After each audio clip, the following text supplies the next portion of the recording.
Yo, what's up guys? So ito na nga pala yung part 2 natin sa mga pet shop natin guys. So ito sa Country Homes to guys, malapit sa may hospital, hilera ng hospital guys. So ito, meron tayong koi fish yata to guys na maliliit. Yan, ang gaganda ng kulay, di ba? Tapos maraming isda dito guys. Ito may mga native goldfish yata to, mga feeders, mga pakain. Or pwede rin nyo ring alagaan naman guys. Ayan, nasa inyo na yan. Marami dito mga feeders, di kayo maubusan. Napakadaming isda dito.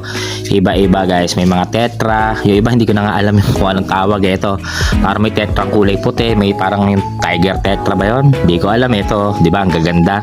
So marami pa kayong pagpipilian dito. Hindi ko kabisado talaga lahat. Ang daming mga isda dito. Ayan. Pero may mga pangalan naman dito. Ayan, no? Tapos mayroong mga price naman na sticker. Or tanong nyo na lang kila kuya. Mababait naman yung mga staff nila dito guys. So ayan, 'di ba? Enjoy, ang dami, 'di ba? So nabudol ako dito, guys. Ayan, napakaraming isda dito. Merong hammerhead dito, merong black and white albino